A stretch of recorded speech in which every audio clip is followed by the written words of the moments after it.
Hey, welcome back to my video game series here that's been about Fallout 76. You might remember, if you've watched this channel before, that I did a build which had a real basement and not a glitch basement. And this is the house that I used for that. At the time, and you'll see in that video, if you watch it, that I say, I'm probably not going to do much with this house. It's just going to, it's just fun to try this out. I'll probably just get rid of this camp. But I ended up not getting rid of this camp and using it to experiment with more immersive builds. So I learned how to merge in this camp, and I just kind of took to heart this idea of what about making a build that seemed like it really could exist in this world. Oh, I just want to point out this little typo here on the spelling of commission. So that's a fun little find for you spelling nerds out there. So this is what I ended up doing. I took this house as sort of a canvas to experiment with and to try to do a more immersive build. And so this is what I came up with. You can see some examples of merging here, like with the dining table and the chairs underneath. You'll see some more with the shelving. And I did a video about this stove here and how to merge real fire into it.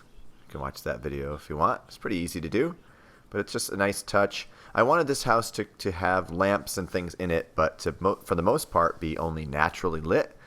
So again, in the interest of immersion, not having electricity necessarily, ready to go. So you see a little bit more merging here with the kitchen table, and you'll see some with the merging of the cooking stove onto the actual stove. Would be nice if we had an actual stove that could cook. We kind of have one, but it's more like restaurant style. But that's all right. This one here looks nicer for these kinds of builds. So one of the things that I'm always frustrated with in building is that you have to do these like perfectly square rooms and stuff like that. And I think, like for me, it's like the bathrooms of houses. Most houses are not a full square thing. So I obsessed over making this little bathroom, as you'll see in a second, which is this half of a square. And it's tight, but I've been doing this in a lot of my builds now just because I feel like it's more realistic. You wouldn't dedicate the same amount of space to a bathroom, in my view. I don't know. Maybe I just live in a small house, and so that's how we do it. Another thing I wanted to do was embrace the natural surroundings of this one. So see how this tree branch comes through? I said, well, what if we imagined that the tree branch grew into the house and kind of destroyed the roof, and then things were sort of cobbled together. So you see I used the floor pieces that were kind of messed up, and this is like one of the vanilla house sets on top. You'll see it better from the outside. But the idea was this is kind of scrapped together. Someone's just surviving here and doing what they can in spite of the sort of nature taking back this section of the land. You'll see that happening in the basement as well. So this living room area is pretty standard. I ended up getting a little bit more width out of it because of that smaller bathroom. So again, it's like a more realistic size space to me.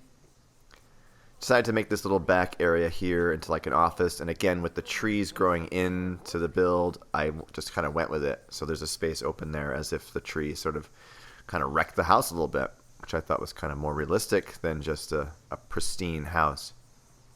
And so for the basement, I did like what a lot of basements are. They're places for tools. They're places to work on stuff, places to store stuff. And I wanted to feel here under the stairs.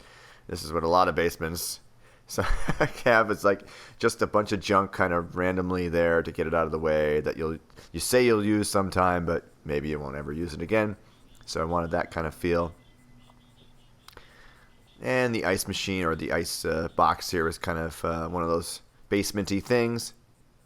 More merging on this shelf. And I just took little bits and pieces of things like those lights and little conduits that look like tools, look like basement-y sort of stuff, and put them on there. And you can see how the growth of this area too has kind of impeded or it made its way into the house, and that's kind of cool, as if the foundation had busted a little bit and plants are coming through. So I love that.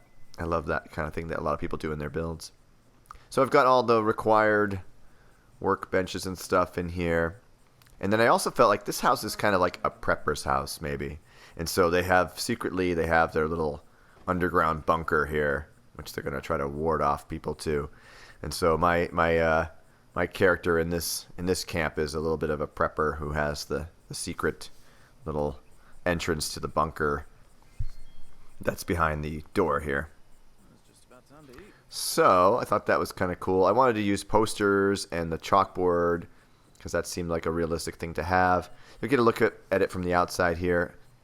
This camp has become more than just an aesthetic playground. I do have a couple of water purifiers and stuff like that, which takes a little bit away from the immersive build, but I still was using it as a functional camp.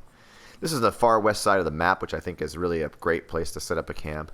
Now here you'll see what I did in terms of like using different cobbled together sets, so as if this stuff was broken down and had to be improvised to fix it.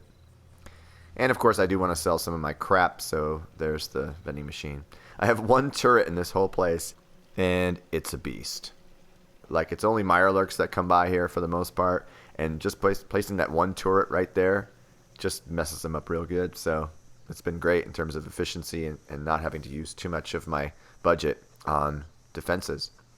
So, I should mention too, this little trick about using those display racks, those weapon displays, to simulate boarded up windows. I learned that from watching somebody. I don't know if it was TNG or Mr. Church or Kiki B or one of those great channels. If you haven't checked out those other channels, definitely do it. They're a lot better at this stuff than I am, and I learn a lot from them. So, and a lot of other YouTubers out there, which is great. So the finished product, I think, is a pretty immersive, pretty realistic kind of build for this world, and I enjoy doing it. It's a great location, and if you have any questions about it, let me know. Thanks for watching.